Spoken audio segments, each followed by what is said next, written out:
Yes. So hi, nice to meet you. Harel will explain a little bit about this kibbutz. Afterwards, we will share the story of October 7. Harel and I have been married since 2001, and I've been living here since that time. We have 3 children. Peleg is 22, Eli is 20, and Mia is almost 16. Peleg is a soldier in reserve. He used to serve in an elite unit of the Golani Brigade, and now he is here. He's part of Harel's squad, like security team of the kibbutz.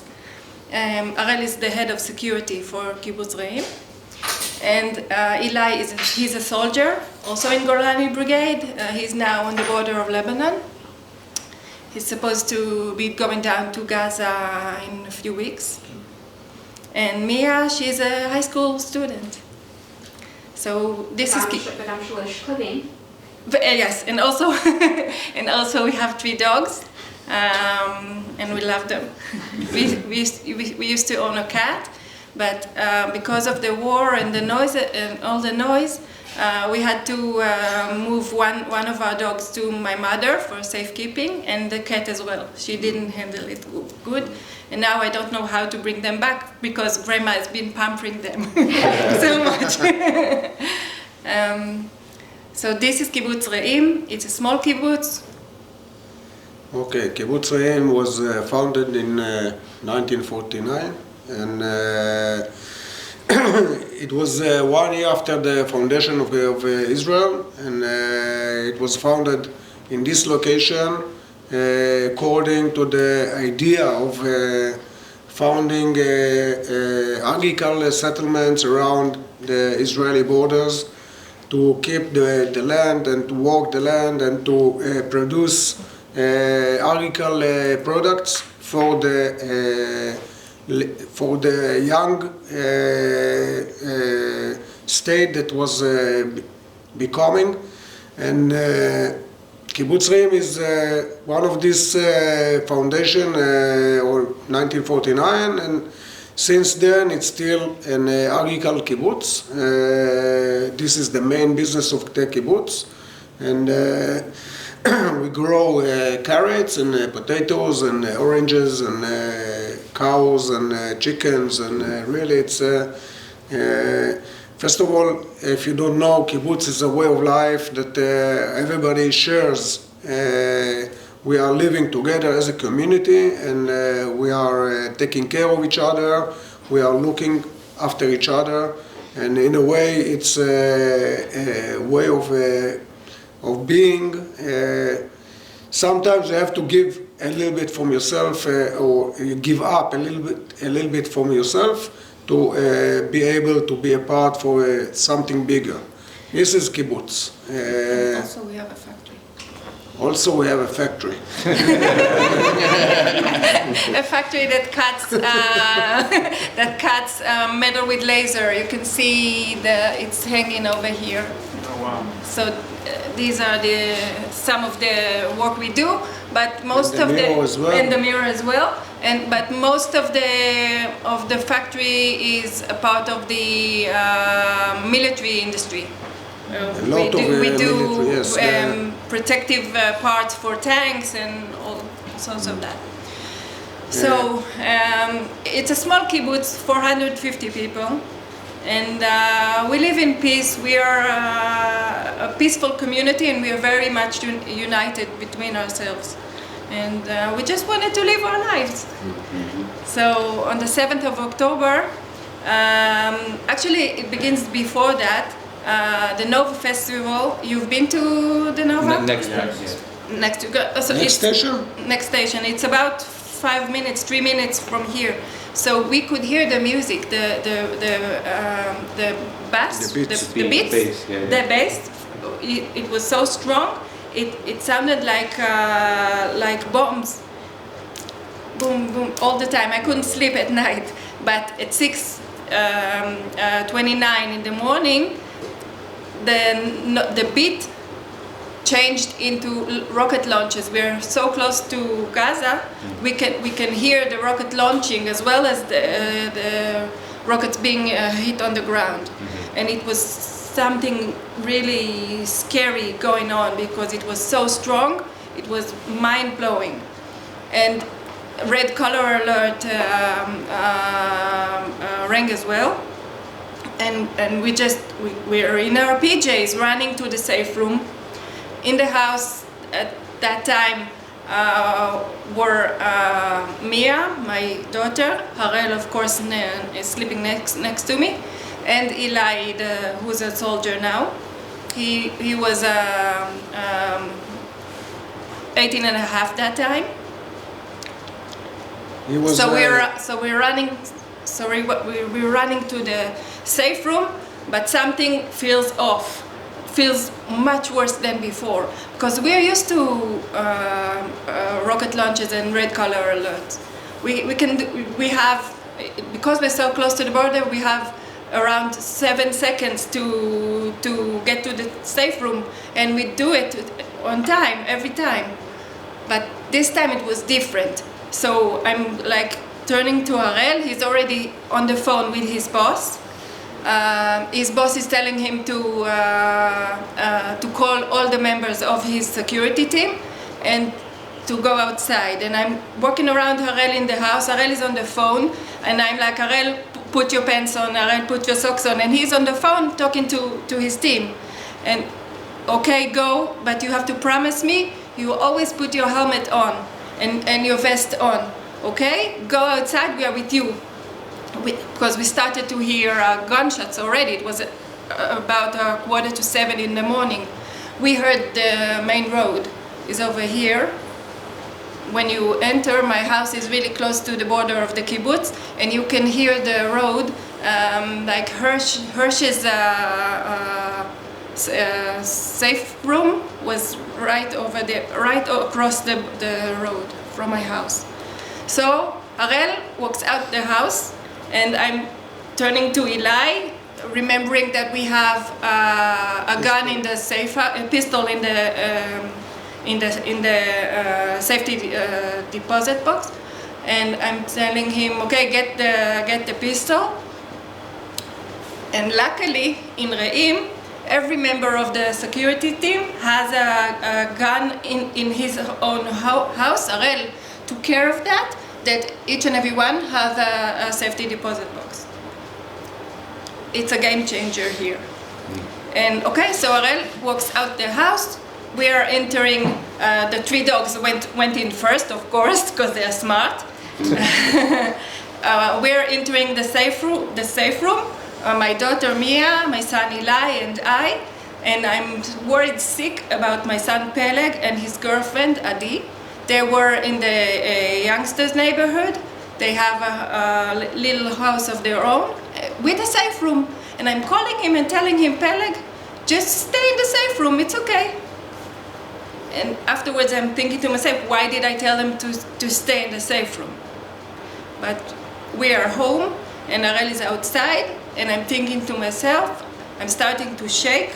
I'm really getting a sense of, I'm scared to death, and I understand that something is different here, and I'm telling to myself, there's no way these are the last words I'm telling him, go outside. But I did that because he comes home. Where is home? Okay, so first of all, as Karen said, we are used to have rocket launching and this war noise for the last 20 years and more. All our kids was born to this situation, and they know already the drill that when there is a lot red color alert, so they get into a safe room, stays for 10 minutes, and then carry on with our lives. From emergency to regular, sometimes it's a matter of minutes. Kids are at the bus stop, coming up or going to school. We have a regional school here. It's not at home, so they go on bus to the school, and then there is a lot. They are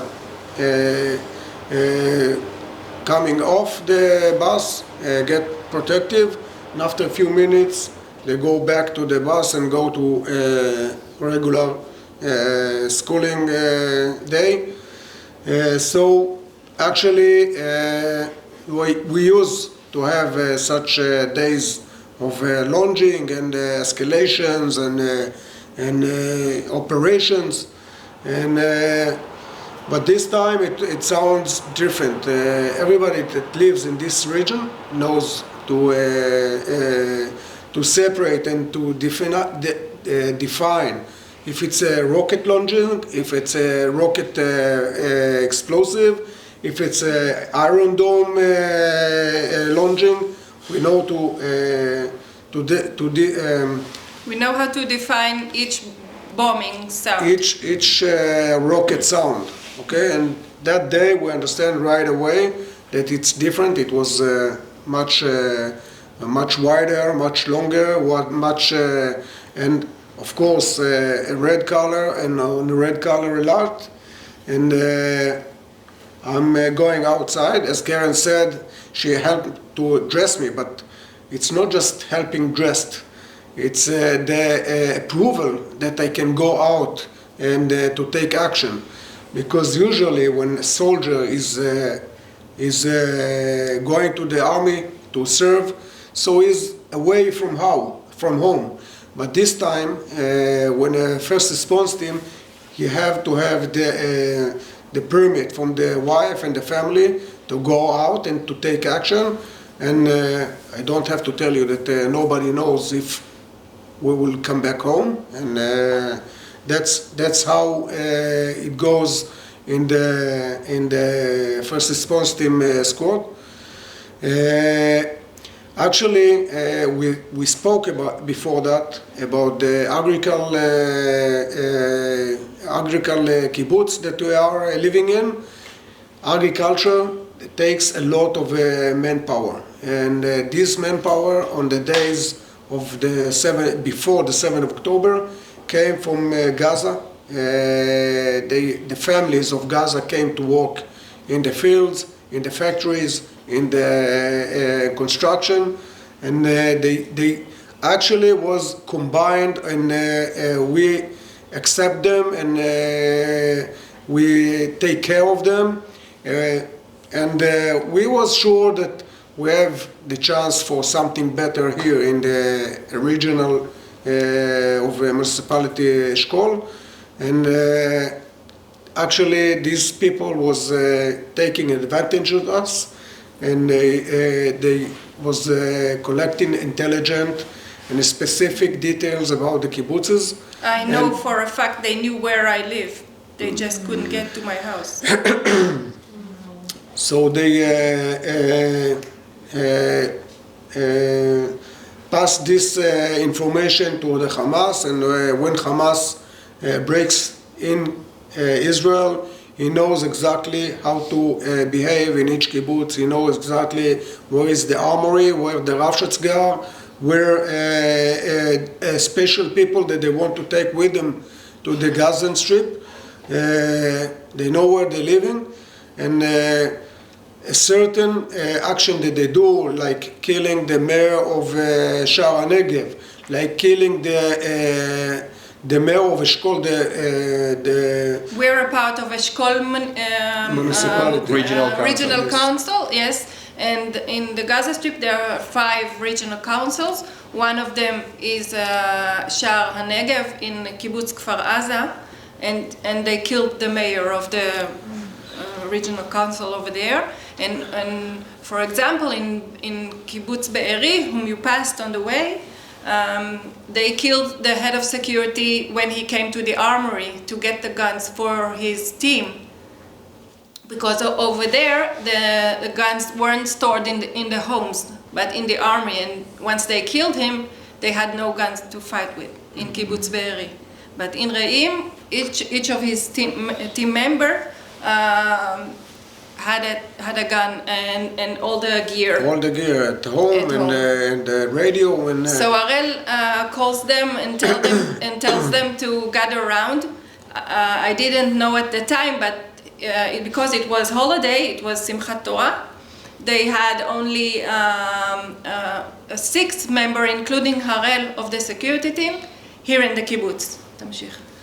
And we are gathering, and for our understanding, the most high-risk position in the kibbutz. And over there we can observe, or we can watch 2 main roads that goes into the Eshkol municipality, and the junction that combine them. We can see that into this junction, 2 pickups come into the junction. On the back of the pickup there is people sitting. At that point of time, we didn't care how the army, how the IDF will come to help us. We just want them to come. And we was not sure that it's a terrorist, so all 5 of us, all 6 of us, didn't shoot at these cars because we was not sure that it's not soldiers that come to help. So these cars was going further to Ofakim, to Urim. It's further settlements. Ofakim is a city, a small city. And part of the cars come to the back of the back gate of Kibbutz Re'im and penetrate on the back gate. At that morning, we was 6 people in 6 different places of the kibbutz. Harel decided to divide all 6 of them into duos. So they were in 3 places. Each team, each duo will control a different neighborhood in the kibbutz. And by doing that, it was instinctively, but he saved the kibbutz. He will explain. It was preventing from the terrorists to go from their entrance point to the rest of the kibbutz. At around 8 o'clock, they entered the kibbutz. 8 o'clock in the morning. They entered around 8, and most of their action happened between 8 and 9:30, like murdering, like torturing, like kidnapping. And actually we was standing against them. There were more than 100 inside the kibbutz, and we was keeping each couple keep a bunch of terrorists, and didn't let them to go further into the kibbutz, into the inside of the kibbutz and the neighborhoods. But some neighborhoods it was a little too late because people already had died really early in the morning. We inside of the safe room were communicating through the WhatsApp group of the kibbutz. And people were writing, "Oh my God, I'm hearing Arabic outside the window and my baby is crying, what should I do?" And so another mom is writing to her, "Put your hand on her mouth and whisper shh in her ears." And I'm like thinking to myself, I'm a granddaughter of Holocaust survivors. This is Holocaust, this is Shoah. What we see, to put your hand on your baby's mouth. And another neighbor is writing, "My house is on fire, we can smell smoke. What should we do?" So, but the head of security managed to send, Harel's boss managed to send members of the security squad to get them out. And people are sending prayers on the WhatsApp group and writing, "Where's the army?" And usually after a red color alert, you hear the planes of the army straight away. And now it was silent. You could hear no birds squeaking, only gunshots, gunfire. and rocket launching and bombing falling on the ground. You didn't hear the army, and every moment we are saying, like, where's the army? Time goes by, and I know that Harel is fighting outside, and my thoughts are with him, but also about how am I doing everything I can to save my kids, my babies. I keep asking them to forgive me, like it's my fault, and I can't stop shaking, and they're going, Mom, enough, it's not your fault. But you know, for me, I put my children in harm's way. It's unimaginable for me. And what about Peleg?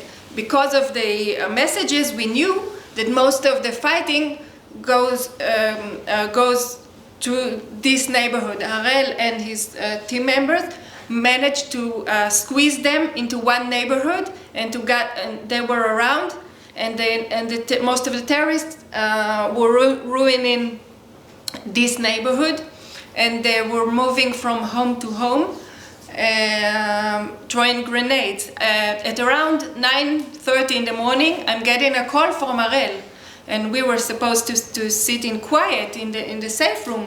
And the safe room is something not bigger than the square that we're sitting here. And we're just there. We didn't have any water. We didn't have food. We were in our PJs. We had a small glass of water of my daughter. The safe room is her bedroom. That's it. And at around 9:30 in the morning, I'm getting a call from Harel, and I'm like, Harel, why are you calling me? You're fighting. He said, listen up. I was calling up Peleg and told him to go out to the bushes, because I understood that terrorists are going house by house, throwing grenades, shooting inside the houses, and from my opinion, they were murdering all the residents of the neighborhood. And I said to myself that it's better for Peleg to be outside the room, and they will find nothing when they will come to his room. So he tells me, I told Peleg to go hide in the bushes, and in the safe room of our home we had a TV on silent, but I could see, because the Israeli television broadcasted the cameras of the terrorists.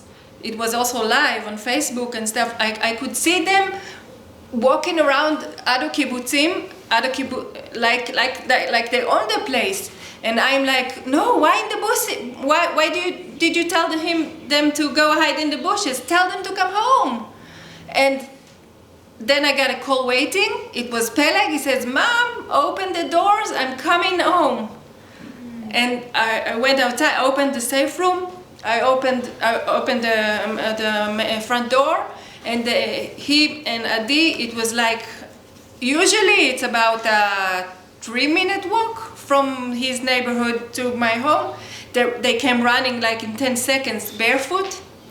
Their feet was with dirt and some scratches from the stones on the road, and they came rushing in, and I'm like, oh my God, I can breathe again, you're home.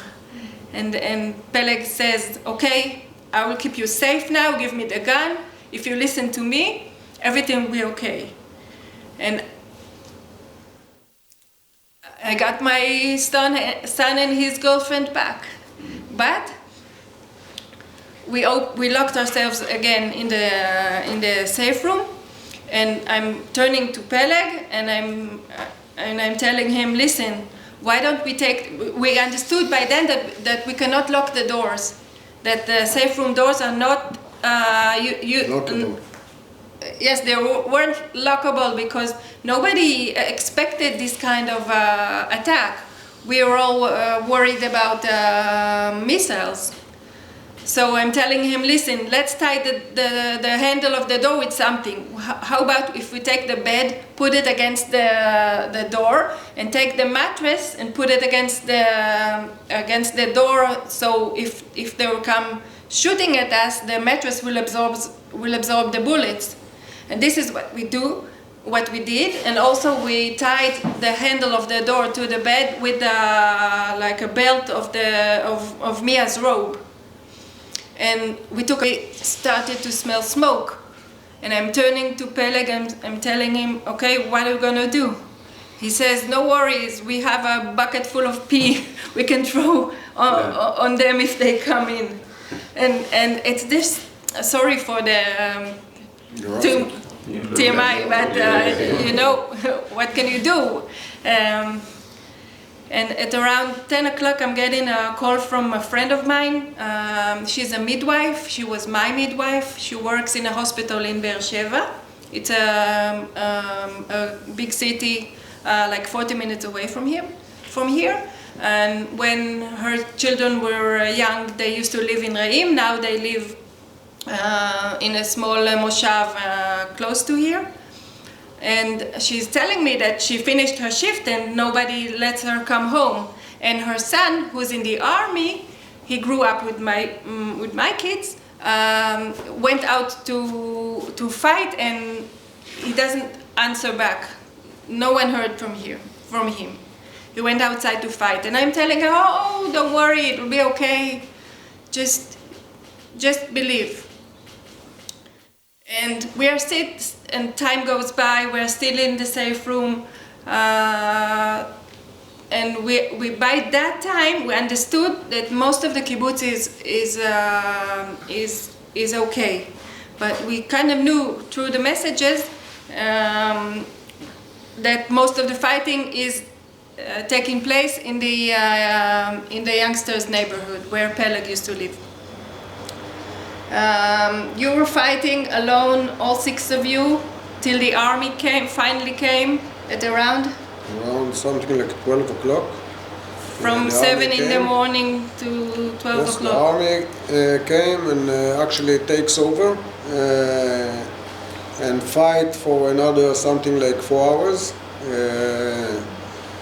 Mainly the kibbutz is, there is no fighting around the kibbutz except the youngsters. And the youngsters keeps on till 12:30 at night. The next morning at around 8 in the morning, they said it's safe to leave the safe room, and kids were sleeping. I only wanted a shower so badly because I'm still in my PJs from last night. I didn't eat, I didn't drink, and all I wanted was a shower. So I went outside from the safe room. I got into my bedroom, and I'm like, oh my God. Apparently I saw Harel sleeping in bed, but he slept so soundly. He was sleeping like that. And it took me a second to understand that he's not dead, because if he's dead, why would he be on the bed? And I'm coming closer to him. I'm stroking his beard.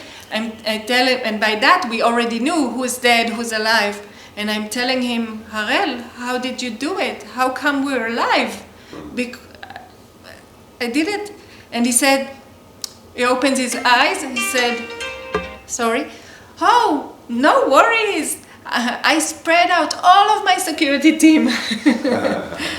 and I'm like, okay, I'm going to take a shower. And I'm asking him about Ro'i, the friend whose house was bombed by the tank. And he said, I don't know, the army didn't let us come near there. I don't think he's alive. You know, it's a tank shooting a house. And I'm crying, and I'm crushed. Ro'i's story, because he's the same age as my son, and when you grow up in the kibbutz, it's like I've loved him since he was in his mom's belly. So this is how close we are. And I'm okay, so I'm taking a shower, I'm going outside, and suddenly Peleg is running to me, Ima, Mom, Ro'i is alive, they got him out.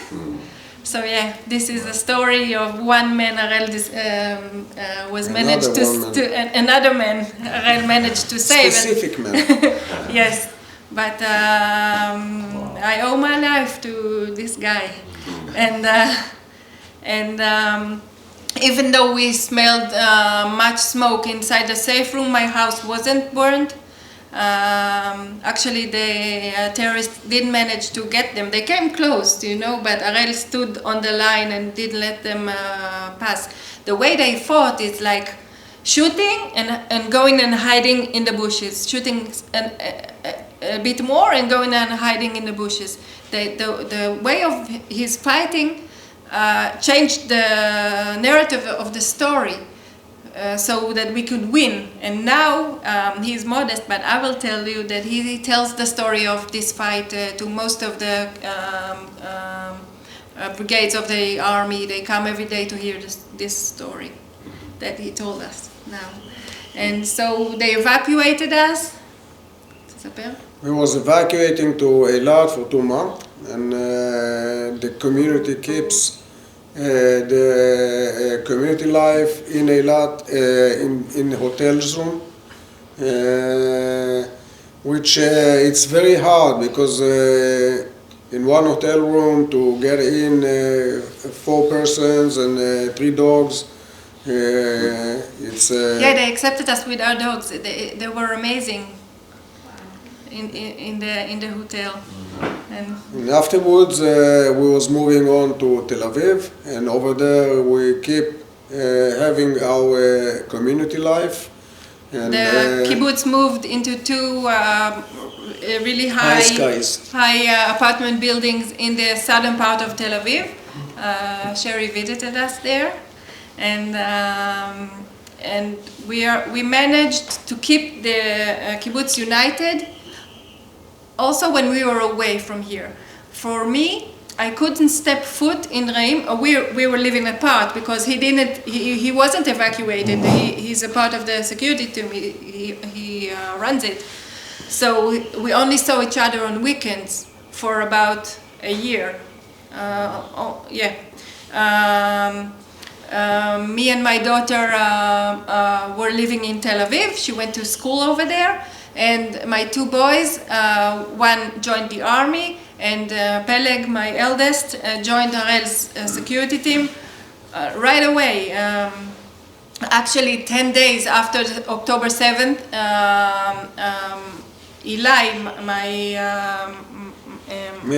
middle one, came to the kibbutz from Eilat. He said, I can't stay here, I need to do something. And went up the tractors and plowed the fields.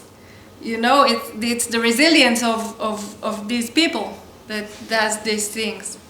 And Peleg joined the security squad of Harel's team, and we were apart for about a year. So coming this September, Mia told me that she doesn't want to study in Tel Aviv anymore, and it's hard for her to be away from Dad, and we came back home. It's hard for me.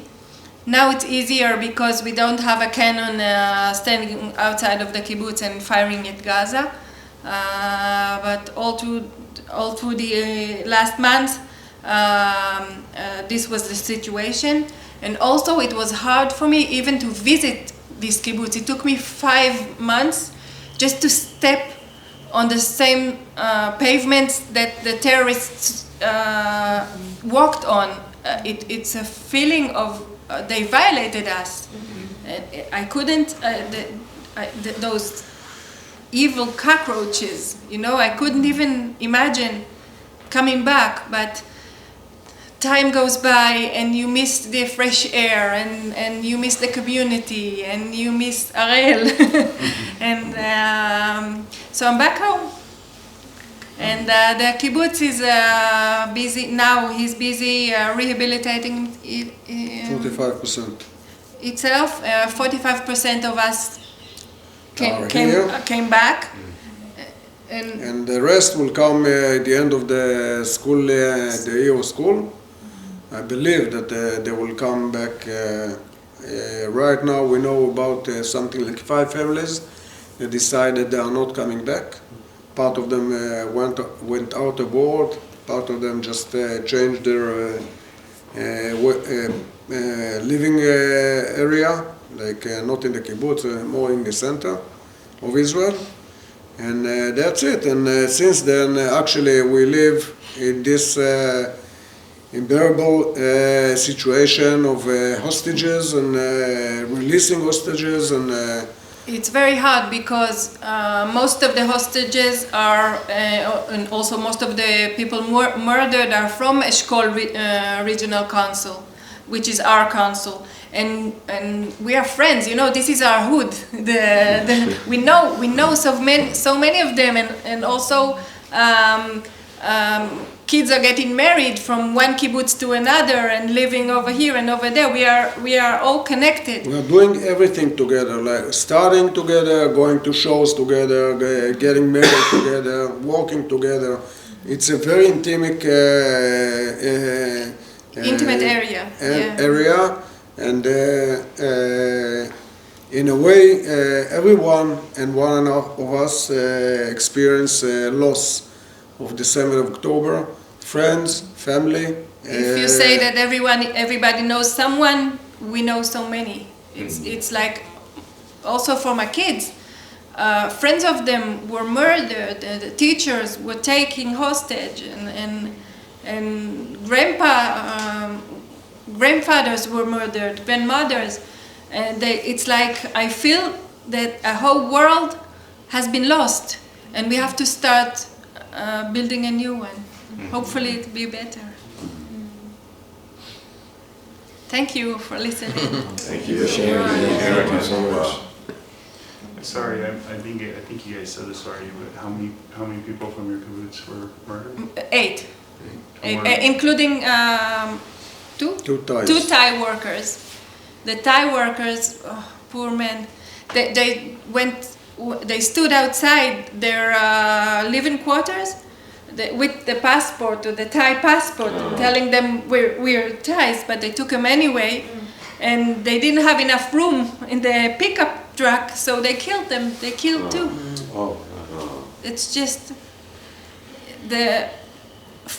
I've never encountered such evil in my life, and my heart was actually aching. I had chest pains for 2 months after we were evacuated to Eilat. I couldn't bear this kind of evil world. But we go to therapy, and most of the kibbutz, I think, is on therapy. The kibbutz is founding therapy for everyone, and we do activities to keep us together, and we do holidays together, and this is the way of us fighting to show that we are broken but not crushed. And if anyone has any question. You said 8 was murdered. Are there still any of the 59 that are still hostages over there?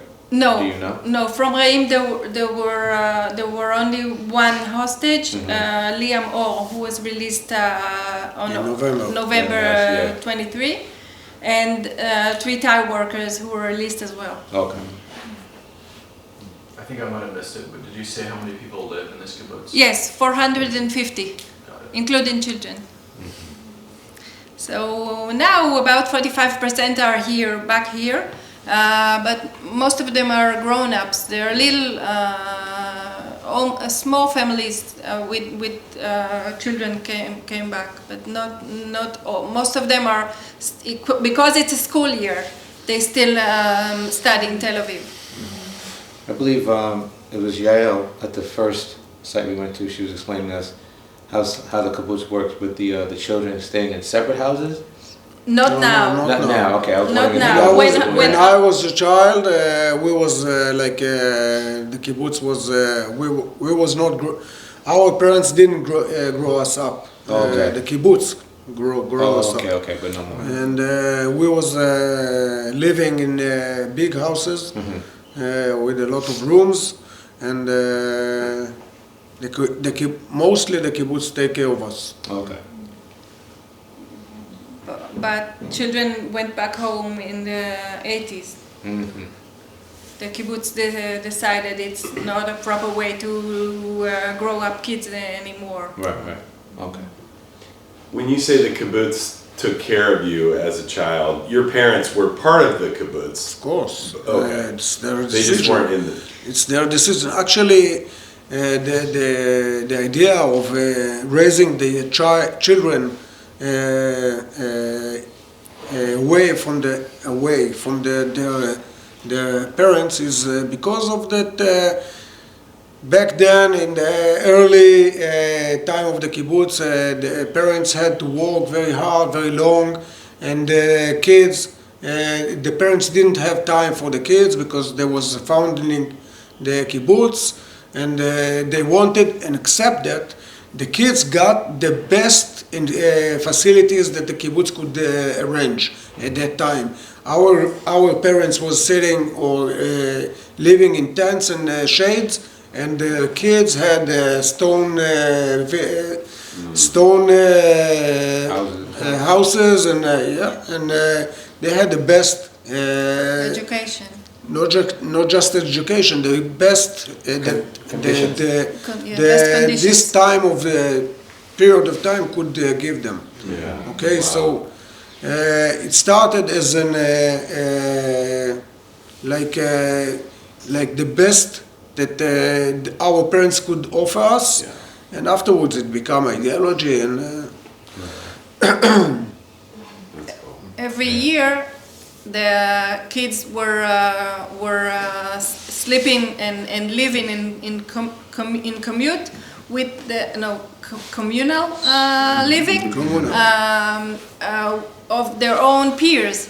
So they're actually feeling like brothers Right. Oh, yeah. Right. That's cool. and not the family brother.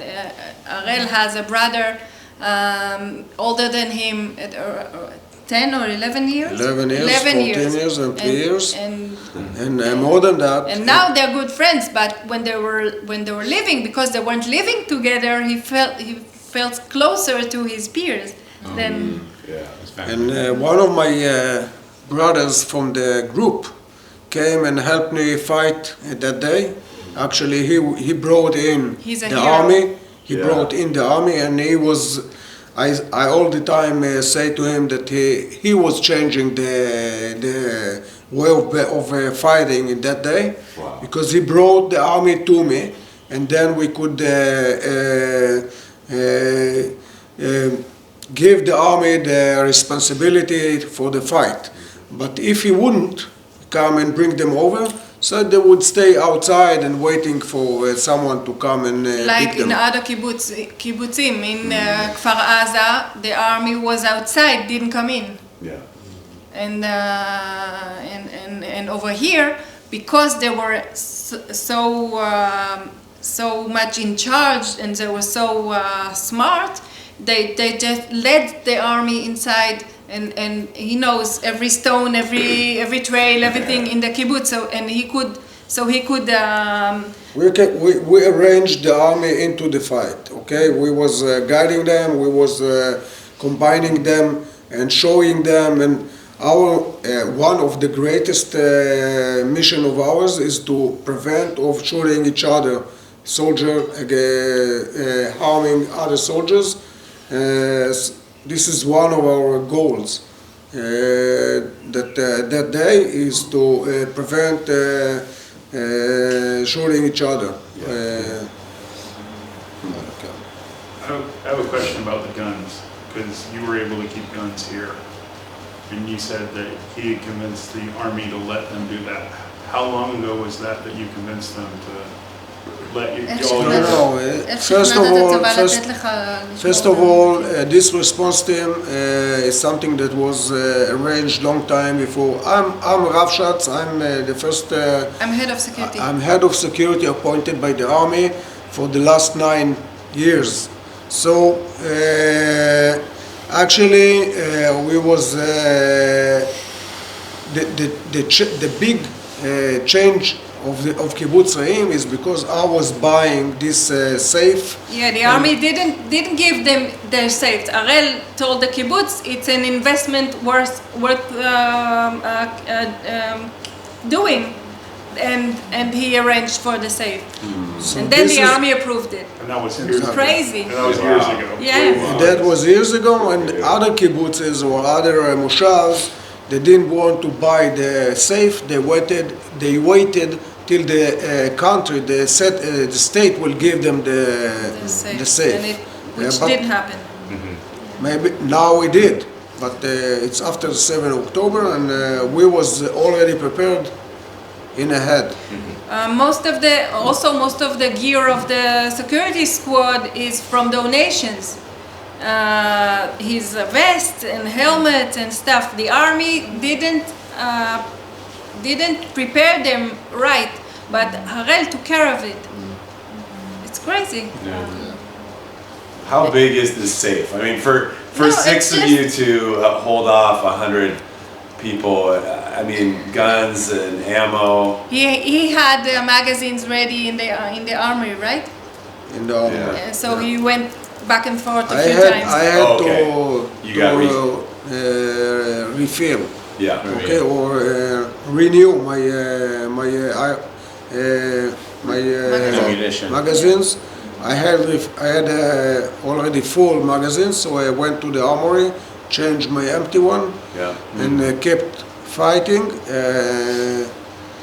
But we was underdog at all things, like in the animation or in the Number of surprising time, in the amount of people that was against each other. This is a true story of few versus many. Yeah. David versus Goliath. Yeah. Well, good job. Thank Okay. you for sharing with us. Thank you so much for listening and for coming here. Yes. We are privileged that you came. Thank you. And thanks to Kufai who helped us a lot.